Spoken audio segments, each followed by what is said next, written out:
Mesdames, Messieurs, peuple congolais, je m'appelle Isidore Ayatonga. Je suis né le 1er juin 1963 à 5h30 du matin à l'hôpital général de Brazzaville. Nous étions à peine sortis 3 ans avant de l'indépendance. Donc je fus les enfants du Congo pendant la période de post-indépendance. Donc je suis né à l'hôpital général, l'actuel CHU, et mes parents habitaient Weze Mazaza, le 5e arrondissement de Brazzaville. Et dans ce 5e arrondissement de Brazzaville, nous sommes derrière la mairie et tout au marché, tout ça. Je ne veux pas vous dire pour des raisons de sécurité. Mes parents furent originaires du Nord Congo, exactement à l'équateur, au Congo-Brazzaville, la tribu des Makwa ou des Akwa, sur l'équateur. Donc, vous pouvez demander là-bas et il n'y a pas de souci. Ils me connaissent tous. Je ne veux pas rentrer en détail. Mais moi aussi, parallèlement, je ne l'ai toujours jamais caché. En venant de Brazzaville, mes parents nous ont amenés au village avec ma grande sœur et ma petite sœur qui mourut en 1970. Donc nous sommes arrivés là-bas certainement en 1968. Et donc je suis rentré à l'école primaire à l'âge de 9 ans. Donc si je suis né en 1963, donc j'ai commencé mes premiers cours de l'école primaire à l'âge de 9 ans. C'était en quelle année? J'ai eu mon bac en 1986, dans les conditions, vous voyez, d'Afrique de cette époque. Et l'université fac des sciences, et puis arrivé en France, enseignant à l'université, enseignant au lycée Chaminade, en face de là où j'étais né, on appelait à l'époque lycée d'Apourouge. Et donc, nous sommes des esprits du Congo. Je n'ai jamais modifié mon âge. Tout est là, quand même, quand j'arrivais ici en France, et quand je donnais mon acte de naissance avec les timbres de 25 francs, les anciens, voilà les vrais Congolais qui n'ont jamais triché son âge. Donc, nous les savions d'ailleurs que 50% des Congolais qui ont fait des études supérieures ont triché leur âge. Moi, jamais. Et jusqu'à la mort, je suis né le 1er juin 1963 à Brazzaville à 5h30 du matin. Déclaration du 8 juin 1963 à la mairie de Wenzé. Mesdames, Messieurs, ceci dit. Donc, je reviens sur cette histoire de Paul Kaya, Pascal Issouba et Denis Sassou Nguesso 2021. Nous tenons compte de la diaspora. Je voulais toujours dire que l'ignorance est la pire des souffrances. Et pourquoi elle est la pire des souffrances? Parce que l'inégalité entre couche sociale, culture, société et civilisation n'est pas fondée sur la nature. Elle réside dans l'éducation ou l'information qu'on donne à l'individu, ou plutôt dans celle qu'on lui refuse.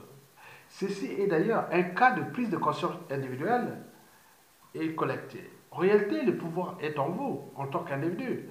Parce que c'est la somme des pouvoirs individuels qui font les pouvoirs des peuples, des sociétés et des civilisations.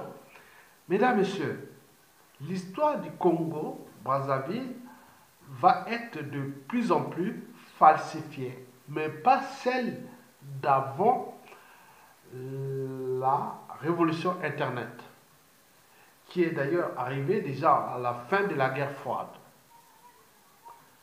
On nous parlait, quand j'arrivais ici en France en 92, on nous parlait déjà d'Internet et autres, mais ce n'est qu'en 1997 que j'ai eu mes premières connexions Internet. Et toute l'arrivée de Google, et j'ai vu Google en 88, jusqu'en 2002, je n'étais pas ce que vous connaissez de Google. Après, il y a eu la chauffe Internet parce qu'il y avait des problèmes de data center.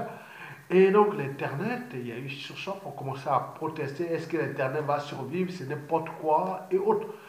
Et donc entre 2002 à 2004 à peu près, c'est fut la période de surchauffe d'Internet. Et donc on commençait à se douter, est-ce que c'est vrai, autre.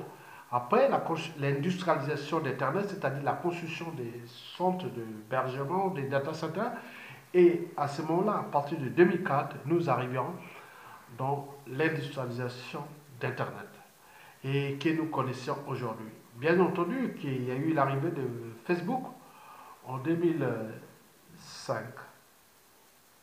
Puis tout ce qui est là, moi j'étais déjà là en 2006, j'avais déjà ces comptes Facebook et tous les réseaux.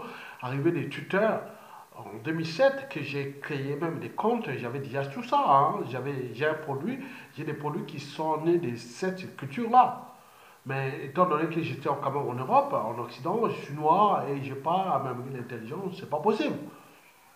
Et donc, c'est reste dans mon esprit, dans la période, dans mon combat que je lutte, que nous, en Afrique, comment on commence à faire des burn-out ou des zapper Internet, il y a un problème. Pour les problèmes politiques et autres, c'est un problème, c'est un souci.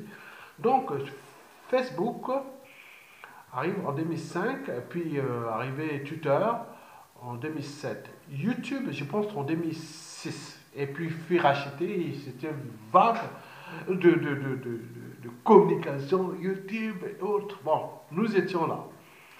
Et puis, il y a l'évolution des médias et réseaux sociaux et la montée en puissance de tout ce que nous avions connu depuis 2010 jusqu'à nos jours, en 2019. Je ne vais pas rentrer en détail. Donc, c'est pour vous dire que l'ignorance est la pire des souffrances. Donc, si vous ne connaissez pas comment a fonctionné ces choses-là, vous pouvez être là dans la falsification de l'histoire. Mais l'histoire du Congo, il faut se le dire, elle fut falsifiée jusqu'en 2002 à peu près. Parce que même ceux qui ont encore des informations n'osent pas les dire. Ils les gardent entre eux. Et donc, tout ce qui est depuis 2002, hein, après, ils sont en train de publier. Hein. C'est pas arrêté. Vous allez voir votre famille, votre autre sujet, d'où c'est une avancée nouvelle pour responsabiliser déjà les uns et les autres. Les écuries, les officines politiques en Afrique, au Congo, Brazzaville, qui sont souvent des quartiers ethnocentriques, tribales. Et n'oublions pas toutes ces problématiques de vols, d'assassinats et autres. Tout sera aux yeux de tout le monde parce que demain, il suffira de taper un mot-clé. Sassou Nguesso et voir tout ce qu'il y a là. Petits enfants, Sassou Nguesso, petits dana. Donc, d'où l'enjeu pour eux, pour éveiller les consciences. Donc, je reviens sur cette ignorance qui est pire que la souffrance. Parce que quand vous comprenez comment fonctionnent ces règles-là, ces choses-là, vous pouvez avoir une part d'interprétation, même d'analyse et voire de philosophie. En réalité, il y a beaucoup de gens dans notre pays, depuis l'indépendance jusqu'à nos jours, qui nous cachent bien des choses. Certains, un esprit congolais m'avait même dit que les problèmes qui se sont passés au Congo-Brazzaville depuis l'indépendance, ce fut d'abord des problématiques de jalousie au niveau intellectuel, politique et compagnie, depuis le Congo et jusqu'à sa diaspora. Et jusqu'à présent, ça n'a jamais changé. Les esprits qui ont été dans l'esprit d'avancer, ils ont été tous neutralisés à l'époque. Maintenant, aujourd'hui, avec la culture globale, on dit, comme on dit, on va faire du mal à Yatonga. On sait que c'est un esprit libre et autres, mais qui ne sait pas que descendance liée, autres, ils pourront aussi. Bon, donc, l'enjeu est d'éviter cela. Et donc, cette histoire que je vais vous raconter est celle d'un résumé. Mais en réalité, il y a beaucoup de détails à faire. Parce que j'ai reçu tellement d'informations sur des informations purement politiques, philosophie et autres, sans savoir le détail de ces histoires. On se demande pourquoi nous sommes là dans le statu quo. Et donc, il y a des choses qui se sont passées et autres. Donc, je reviens que l'ignorance est la pire des souffrances. La connaissance libère. L'enjeu pour moi est de donner ces outils historiques parce qu'il ne suffit pas d'avoir des bagages intellectuels, mais il faut savoir où les déposer. Mes bagages, en fonction des éléments qui arrivent, je les dépose chez vous. Et si pour les Congolais et pour l'humanité. Et si et demain, et en fonction de ça, je serai capable toujours de livrer ces informations qui sont réelles. Et j'ai, en tant que scientifique, j'ai essayé un peu de croiser ces informations et voir autre. Mais c'est un sujet d'analyse que je pourrais même écrire un gros bouquin pour cette histoire par rapport à ce que j'ai eu comme information et de la mémoire. Étant donné que je n'ai pas encore la couverture politique nationale et même africaine et autres, il suffit d'être dans un pouvoir. Et à ce moment, j'aurais pu mettre quelque chose qui serait encore plus visible. Donc, ce n'est pas encore terminé. Pour commencer, c'est ce résumé de notre petite histoire congolaise de Brazzaville depuis l'indépendance jusqu'à nos jours. Et c'est conséquent pourquoi Sassou Nguesso est là. Donc, c'est là l'enjeu. Je veux comprendre pourquoi Sassou Nguesso est-il revenu au pouvoir. Pourquoi il y a eu ces problématiques-là, pourquoi Sassou est là. Et que personne ne veut prendre ses responsabilités. Et c'est comme si rien n'a bougé. Donc, en réalité, il y a des guerres secrètes, il y a des codes, il y a des écuries, il y a des gens qui ont des choses à cacher et autres. Donc, ils se regroupent entre eux. Et donc, pour quelqu'un qui n'est pas informé, il rentre dans la nasse. C'est une histoire de femmes. D'abord, au Congo, c'est une histoire de femmes. Les Congolais, l'Africain, dès qu'il a le pouvoir, c'est une histoire de la femme. Il prend la plus belle, détourner la plus belle de son concurrent politique et tout compagnie. Deuxièmement, le problème anthropologique, c'est que nous n'avons pas franchi certaines barrières qui touchent la jalousie. Dès que l'autre est plus intelligent ou pas, ce n'est pas le problème. On n'est pas dans l'addition et la multiplication des talents. On est là dans la soustraction et la division des talents. Et ça ne marche pas dans une entreprise. Dans une entreprise, on cherche à multiplier et additionner les talents. Et ce qui fait d'ailleurs que l'Occident, aujourd'hui, depuis presque, par exemple, les cas d'école de la Seconde Guerre mondiale, quand les Américains, la priorité des Américains, c'était pas aller voir les camps de concentration, c'était aller chercher les cerveaux, la matière grise de ces gens qui ont pensé le troisième Reich et tout ce qu'ils ont fait comme... oui, je peux vous donner tous les trucs qui ont avancé au niveau des fusées, non. Donc, c'était ça. Mais nous, on n'est pas capable. Nous, l'intelligent est d'abord de ma tribu, et si ça marche pas, s'il est de votre tribu, ou après, ben, s'il est plus important, on cherche quand on a un pouvoir, il faut les neutraliser ou les tuer, quoi. Donc, à ce moment-là, si les gars se sauvent, et après ils restent à l'intérieur, couverture internationale, il est de chez nous, les peuples, les gens ne connaissent pas, ils disent, ah oui, il est des nôtres, il est du Congo-Brazzaville, il est de la Bwanza, il est de la Niari, il est de la Kivette, il est de Wuyozi, il est de Pointe-Noire, Vili, il est de Yombe, il est de... Voilà, donc on peut tout voir ça. C'est comme si c'est... Pour aimer sa femme, il faut qu'il y ait un amant pour motiver. Nous, on est comme ça à peu près. C'est pas bon. Quelqu'un, pour aimer sa femme, il faut la femme cherche un amant. Nous, en Afrique, c'est permanent. Donc, pour que l'Afrique se rende compte de ses talents, il faut que ce soit en Occident ou ailleurs, qu'on montre, et c'est le nôtre. Ah oui, oui. Vous voyez ça? Ça n'a jamais changé depuis 1960 jusqu'à nos jours. Ça devient un problème. Mesdames, Messieurs, je ne veux pas rentrer en détail. Mais saviez-vous que depuis 1959, au Congo-Brazzaville,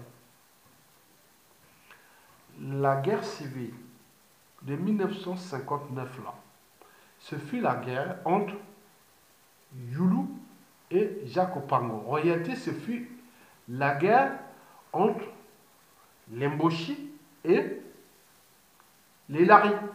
C'était que ça. Et on a instrumentalisé ça en guerre nord-sud. Et que les minorités tribales, et la majorité du Congo, c'est des minorités tribales. Ils ont dit que c'est tout dans une guerre là, c'était une guerre entre Jacques Opango et Yulu, c'était une guerre Mboshi et autres. Et les conséquences sont d'actualité. Parce que ces conséquences nous ont entraîné, Sassou Nguesso, aujourd'hui qui est originaire, Mboshi. Et savez-vous, mesdames, messieurs, que Youlou, le premier président, fut l'homme des Américains. Mais l'homme des Américains dans une France-Afrique qui fut d'abord la conséquence de la conférence de Berlin de 1885, l'apartheid de l'Afrique. Et puis de la Seconde Guerre mondiale, dont on avait donné un rôle à la France comme les gendarmes de l'Afrique. Et qui, après les années 58 à 59 autres, on a mis ces règles qui représentent aujourd'hui la France-Afrique. Donc, Youlou était là au cœur de ces enjeux-là. Mais il ne savait pas que bon, la France-Afrique, quelque part, américain et autres, avec ces jeux de rôle, il ne devait pas se... Mais bien sûr que c'est Youlou qui a signé ces accords-là, quelque part, qui font la France-Afrique aujourd'hui dans notre échelle Congo-Brazzaville. Et donc, à cette époque, bon, ben, il y avait bien sûr ce problème d'intronisation de la France-Afrique au Congo. Youlou, un allié américain, se retrouve dans ce bloc-là, mais qui n'était pas que France-Afrique, mais était au cœur de la guerre froide. La guerre froide entre les soviétiques et les Américains. Tout ce qui représentait le capitalisme, l'impérialisme, c'était du côté américain. Tout ce qui représentait les communistes et autres, c'était, oui, Union soviétique. Mais nous sommes là sur le fleuve Congo. C'était une guerre froide qui était en face à face. Youlou était l'homme des Américains. Mais on ne comprend pas parce que bah, le problème, c'est que le passage de Youlou à Massamba Deba, bien entendu que depuis la fin de la guerre, Deuxième Guerre mondiale, nous avions déjà l'esprit critique et évolutionnant. On voit les titelles de tout ce monde-là, c'était des intellectuels, comme on voit, moi aussi, tous ceux qui ont mis l'arrivée du Congo jusqu'à l'indépendance, c'est comme nous en France ici, c'est le même état d'esprit. C'était des intellectuels avec l'air donné de l'époque. Mais ce n'est pas des intellectuels congolais aujourd'hui. Bon, bien sûr qu'ils avaient toujours l'esprit tribaliste, géopolitique et autres. Donc on le sait. Donc ça, il n'y a pas de détails. On pourra tout rentrer dans les détails. Donc, Youlou était en fait pris dans la nasse entre les Américains et puis la guerre américaine et aussi avec la France, parce que De Gaulle arrive et tout ce qui s'est passé, ben, vous voyez. Bon, l'esprit critique est là. Donc il arrive les syndicats, disent on n'a plus confiance à Youlou, il veut se transformer en parti unique et que bon, ben, les autres se disent non mais on veut pas de... On veut la démocratie, mais pourquoi ça? Et donc, vous avez tous compris, on a trouvé les amalgames, Youlou a tout volé, et tout ce que vous avez vu, la révolution des 13, 14, 15 août 1963, alors que je n'avais en fait que peut-être un mois et demi. Moi, à Yatonga. Ça s'est passé à Brazzaville, j'étais là. Tout bébé a un an et demi, ou un mois et demi, voilà. Donc, on remet le pouvoir aux syndicats, puis aux militaires, et puis aux syndicats, puis Massamba Deba arrive. Bon, Massamba Deba apporte ce qu'on appelle le socialisme bantou. Et donc, le socialisme bantou va avoir comme allié la Chine. Et d'ailleurs, les accords des TT et conventions entre le Congo et la Chine, c'est des années 1964. Hein. Et donc, Massamba Deba, du socialisme bantou, et avec son premier ministre de l'Agriculture, puis premier ministre Pascal Lissouba, et donc on arrive là dans cette situation. Donc en réalité, Youlou, c'était les cathos. Ah ben oui, c'est les protestants qui prennent le pouvoir. Massamba Deba et Pascal Lissouba, des protestants, ils prennent le pouvoir. Oui, donc nous rentrons là dans la Saint-Barthélemy, là, les années 65, et que personne ne connaît. La Saint-Barthélemy, comme elle a existé au XVIe et XVIIe siècle ici en Occident, en France, la guerre entre les cathos et les protestants, il y a eu la guerre des religions ici. La plupart des protestants ont été massacrés, ce qui fait que la plupart des Américains, nord-américains, canadiens sont des protestants. Sont barrés, hein, ils sont allés en Amérique du Nord, Canada, États-Unis et puis partout. Hein. D'autres sont allés en Angleterre et autres. Ça s'est passé au Congo-Brazzaville à partir de 1965.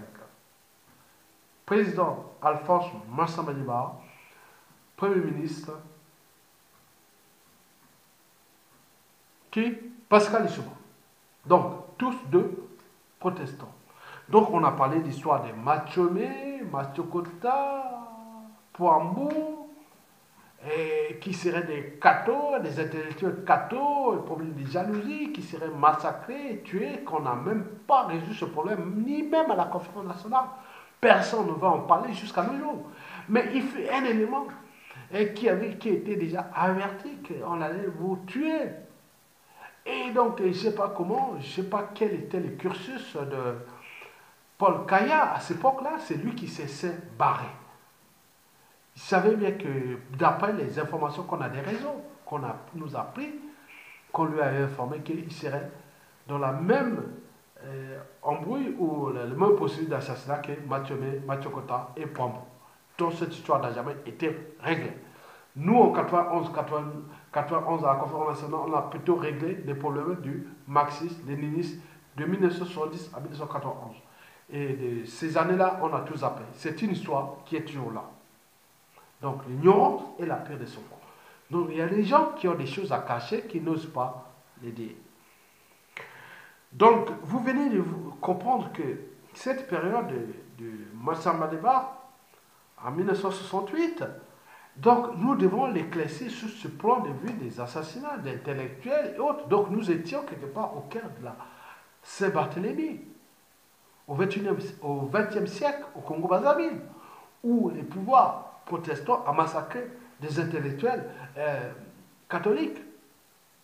On a eu d'autres, par exemple, a été sauvé par son chien, et voilà. Donc il y a plein d'histoires à raconter là-dedans.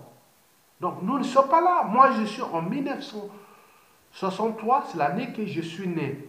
Et depuis ces années, je n'ai jamais été au cœur des affaires politiques au Congo, sauf que d'être intellectuel et écouter tout le monde.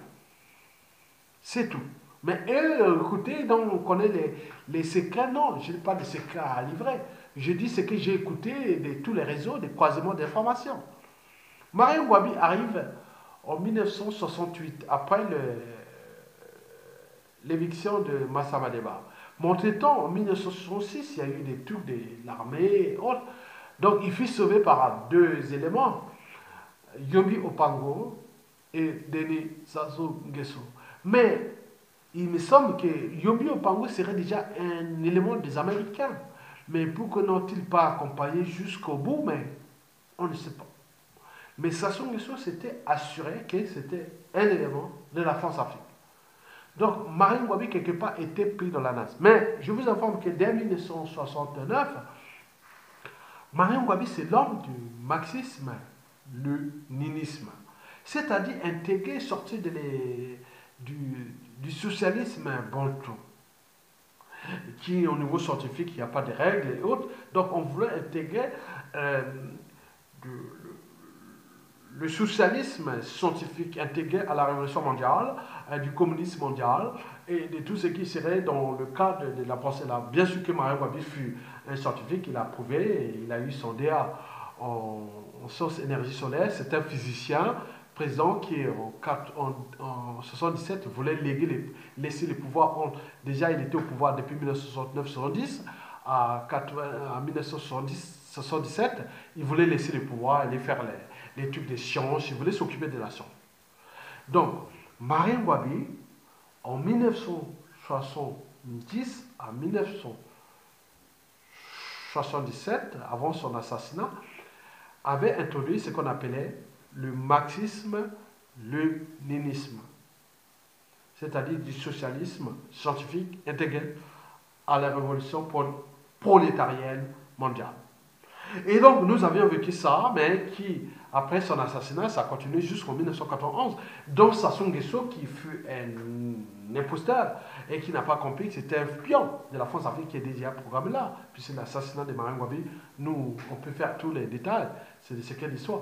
Donc, Marine Gwabi fut pris dans la nasse de Yobi Opango et de Sassou Nguesso. Mais on ne comprend pas pourquoi les Américains n'avaient-ils pas pris les responsabilités pour... Et voilà, après Sassou Nguesso, bon, on connaît, il est toujours là. Donc, nous vivions 77 jusqu'en 91, et puis arrive déjà en 1989, la fin du mur de Berlin.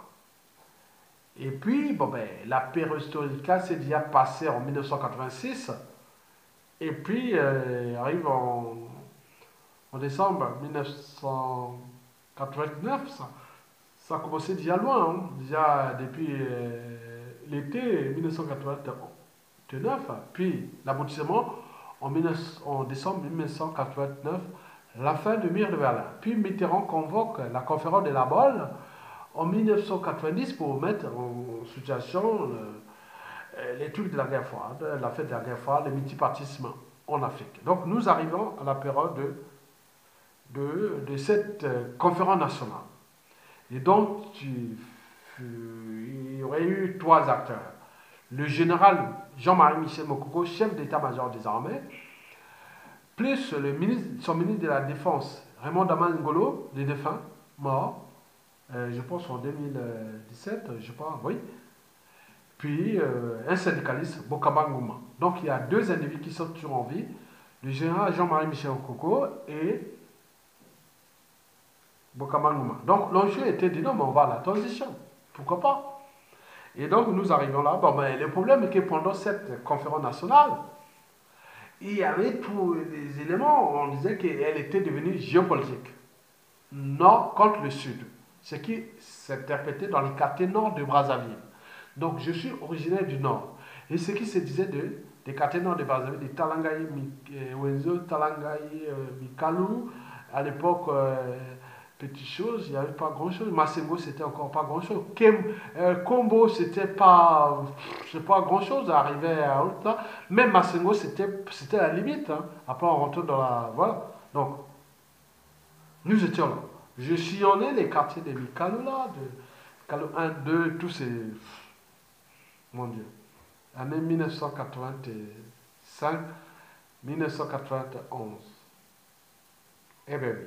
C'était les sudistes qui veulent régler les problèmes. Là, nous, ben, on a l'animatique, donc ils sont venus déballer l'histoire de Marine Gwabi, de Sassou Nguesso, de Yobi Opango entre 1970 à 1991. Et ils apportent ainsi celle de 1959 à 1968. C'était comme ça. Ça, c'est la raison. Et donc, nous, on était un peu gênés. Moi, j'étais un peu gêné. Bon, on est dans la dynamique, on va faire les trucs. On nous a mis les drapeaux du Congo des années avant Marine Gwabi. Et j'ai vu même ces drapeaux, je ne les savais même pas. Nous, c'était les drapeaux rouges. Et on était là, mais il est pas mal ces drapeaux-là. Donc, j'ai regardé ça, et j'étais dans cette dynamique. Ces drapeaux-là que vous voyez là. Donc, on met comme ça, mais je disais, pourquoi pas? Donc, le problème, c'est que dans l'élection du Premier ministre, de la transition, et l'histoire, comment dire, l'histoire se répète. Et donc, il fallait un élément qui manquait dans la salle, Paul Kaya. On attendait qu'il vienne pour être Premier ministre de la transition. Et donc, il n'était pas là. On s'est dit, mais pourquoi il n'est pas venu? Et si c'est les traumatismes de ceux qui étaient là, parce que dans cette géopolitique et autres, entre eux, et il y avait des éléments qui étaient là. Lissouba était là. Candidat au Premier ministre de transition, Lucie Goma, de Sassou Nguesso, et puis autres. Mais où est Paul Kaya? Mais il n'est pas là. Il est où? En Côte d'Ivoire, il est où? Voilà. Paul Kaya fut un élément, c'est-à-dire c'est la France-Afrique qui devait repenser le Congo au Congo. Mais le problème, c'est qu'il était plus intelligent que peut-être la France Afrique a dit non, mais avoir un élément aussi intelligent dans ce pays, c'est pas bon avec nos enjeux majeurs, le franc CFA, les bases militaires et tout là. Non, il faut prendre ça dans ce contexte-là qui est toujours d'actualité. Donc pourquoi Paul Kaya ne s'est-il pas présenté à la conférence nationale pour devenir Premier ministre de la transition? En réalité, par défaut, ce fut Ondé Milongo, donc qui devena Premier ministre. Et après, on a passé cette transition en application de ces règles. On dit qu'il y aurait des passe-droits, des corruptions et tout, les appels qui s'assureraient là et autres. Donc, il y aurait un pacte au deuxième tour entre Sassou Nguesso et Pascal Lissouba. Et donc, on arrive, la première guerre du poule. Mokoko démissionne, on le radie Mokoko en 1993 pour les institutions militaires. Et donc, la première guerre du poule commence en 93-94 entre les Nibolek et les poules, Kolela, et tout ça, ça se passe dans un bazar total. Et donc, on trouve les solutions d'état de crise, on gère ça. En réalité, Lissouba était déjà pris dans le piège de sa propre histoire et aussi de la réalité parce qu'on est au cœur des nosotiques ou de l'ethnocratie. Parce que d'autres disent que c'était un problème maintenant que le pouvoir était au sud. Au nord, le pouvoir est resté au nord, maintenant il faut repenser ça. Donc la période de transition pour aller aux élections ne fut pas pour repenser les Congos, c'était simplement la reconquête du pouvoir qui, il faut le dire, était devenu un pouvoir ethnocentrique. Avec la création du Nibolek, des milices et de tout ce qui a mis des conditions comme du caviar pour ramener Sassou Nguesso au pouvoir en 1997. Mais revenons sur l'histoire de Pascal Lissouba et Paul Kaya. En réalité, on parle des problèmes de jalousie intellectuelle. Et donc, je pense que Paul Kaya serait de la Boisa. Je ne sais pas quel tribu, Dondo, Kamba ou Soudi, mais il me semble qu'il ne serait pas Bombé. Mais par contre, Pascal Lissouba fut, non pas fut, il est encore vie quelque part en France, mais c'est la tribu Tchang dans le Gonyari. Mais on nous signale que c'est une tribu qui est. Un autre m'a dit que c'est des tribus comme des tribus qui n'ont pas de valeur dans dans l'Ignari. La tribu Tchangi, les Batchangi, je ne sais pas quoi, ils n'ont pas de valeur dans l'Ignari. On m'a même dit ça, c'est comme les Yobé ou Poulou. Bon, bref, c'est leur histoire. Et donc, c'est autre qui m'avait fait dans une vidéo que j'avais fait, que certains avaient protesté parce que les problématiques du Souba est tabou au Congo. Et si vous voulez parler de cette histoire de 92 à 97, on ne peut pas. Donc, on reste là. Donc, quand il y a un hiatus, quand on a affaires pénales criminelles et quand il y a manque d'informations, donc ça fausse tous les dossiers. Donc, on manière des chances. Et il faut pour. Oui, donc c'est une expertise. Ceux qui ont des éléments peuvent compléter cette vidéo.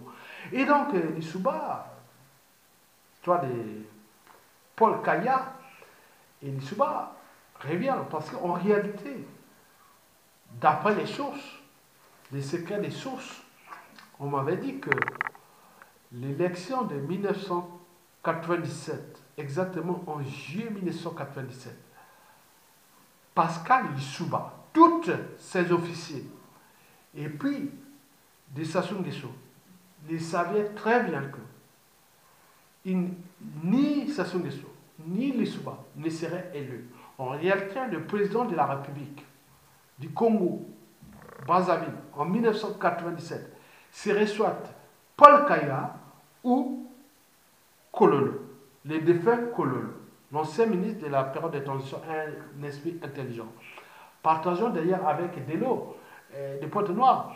Bon, c'était des esprits vraiment des. Hein, voilà. Donc, en réalité, ce serait le président de la République en 1997 si Sassou Nguesso et Pascal Lissouba dit non, il n'y a pas de problème. On y va aux élections. Déjà, parce que Sassou Nguesso, c'est un putiste. Donc, il n'y a pas de problème, je vais chercher. Mais si Pascal dit, non, c'est pas grave, on ne va pas rien faire, on ne va pas faire autre chose, mais on va aux élections, je suis sûr et certain que ce serait soit Paul Kaya ou Colombo. Problème, c'est que Paul Kaya était déjà en avance. Donc, c'est lui qui serait élu, donc il y aurait des embrouilles certainement avec Pascal Lissouba, tenant compte de la Saint-Barthélemy de 1965 entre les cathos et les protestants, étant donné que Paul Kaya, c'était catho. Pascal Lissouba, protestant. Comme ça m'a débattu d'ailleurs. Mais je ne connais pas Marine Wabi, je ne sais pas, même si ce sont des choses d'ailleurs. Mais on parle de franc-maçonnerie aujourd'hui. C'est la franc-maçonnerie qui dirige le Congo aujourd'hui. Est-ce que nous allons avoir une guerre? Je ne sais pas s'il y a eu une guerre franc-maçonnerie, peut-être la Seconde Guerre mondiale, je ne sais pas, ou avec Hitler sur la franc-maçonnerie, je ne sais pas. Donc, est-ce que nous allons avoir un chose comme ça pour la franc-maçonnerie? Donc, la Saint-Barthélemy est toujours présente au Congo. Les catholiques et protestants, additionnés avec les francs-maçons, et n'oublions pas les églises des réveils et tous les conditionnements d'entraînement de peuple vers le bas avec des emprises qui sont ethnocentriques, tribalistes et autres. Donc, c'est un pays qui est en danger. Donc, il s'agit d'éveiller votre problème, ce problème-là. Donc, l'enjeu pour moi, aujourd'hui, est d'abord d'éveiller votre conscience. Et pour que nous puissions ensemble trouver déjà les problématiques de sortir de cet état de crise. Parce que pour moi, tous ces gens, laissez-les comme ça, derrière. Nous, une période de transition, de récupération avec des esprits nouveaux. Nous pensons à l'avenir. Donc la France-Afrique doit entrer là. Mais cet état d'esprit, oui, mais c'est pas possible. Donc en réalité, l'Union Sud-Congo est une imposture. Déjà, il faut régler ces problématiques historiques entre la Bouenza et le Nyari. N'oublions pas le pôle et les Nibolek pendant l'Issouba.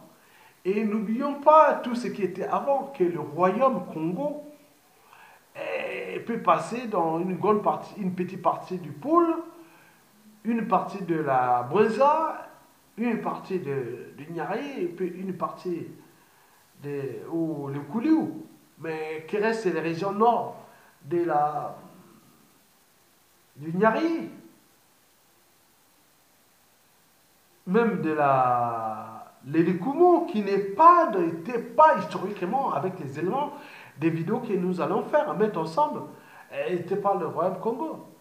Mais comment nous allons embarquer tout le monde dans ce sud Congo alors que les problématiques historiques, nous ne les avions pas résolues déjà, seulement tenant compte des années post-indépendance. Combien de fois ce qui est historique qui a été falsifié? Donc, l'enjeu est de repenser comment nous allons redistribuer le pouvoir politique au Congo, en tenant compte de ces problématiques qui touchent non seulement le sud Congo à cette échelle de la Bouenza, la Likumu, le Nyari, le Kwilu, le Poul, et n'oublions pas les plateaux, la cuvette ouest, la Songa, la Nikwala, et donc tout un vaste programme de réforme du pouvoir politique qui montre que la démocratie n'est plus celle d'aller exciter les Congolais ou les Africains des élections présidentielles parce que l'histoire, on se dit que l'histoire, il ne faut pas exciter les enfants, quoi. Parce qu'ils ne dorment pas. Donc nous, c'est pareil, les élections, c'est comme exciter les enfants. Donc il faut trouver les mécanismes de sortir de cet état de crise, d'excitation qui est déjà là. L'Afrique en élection, d'autres ils veulent rester là au pouvoir à vie et autres. Mais quand nous allons remettre en cause ça, nous pourrons sortir de cet état de crise en tenant compte que même si des régions, qui est l'Afrique, est au cœur des enjeux des ressources naturelles, dont les minéraux, les terres rares, les énergies fossiles qui est autres, mais nous, comment les mettre, ces solutions que chaque région qui a ses écosystèmes, qui peuvent gérer ça, en tenant compte qu'ils peuvent mettre les intelligents pour agir, parce que nous, l'enjeu est universel, parce que nos besoins de consommation sont illimités, alors que les ressources nécessaires à ces technologies ou à ces modes de consommation sont limités. Mais comment trouver les justes équilibres à notre échelle? Donc l'enjeu de cette démocratie commence déjà là. Donc, au Congo-Brazzaville, il n'y aura plus d'élection présidentielle directe. Et donc, nous allons tout repenser, tout est prêt. Donc, je vous l'ai dit que tous ceux qui continuent à jouer au jeu du chat et de la souris, nous avions des informations qui concerne notre histoire congolaise, telle qu'elle a été écrite depuis le 19e siècle, avec des traités, accords et autres. Donc nous allons découvrir pas à pas cette histoire brute. Je l'ai fait déjà à l'échelle de la Likwala Mosaka, à Makwa. Et donc, il me reste 2 vidéos sur 10. Et après, j'attaquerai peut-être la région de la Likwala aux herbes, et puis les plateaux, et ma grande histoire de ces réseaux d'expertise et autres sera celle de tous les Sud-Congo. Et comment le colon, depuis le 16e siècle à nos jours, parce que c'est l'histoire du Sud-Congo est plus écrite, même pas celle du 16e siècle, elle commence en réalité depuis le 13e siècle, en 1414, sous les côtes actuelles du Gabon qu'on appelle Libreville ou Port-Gentil. Mesdames, Messieurs, je vous remercie.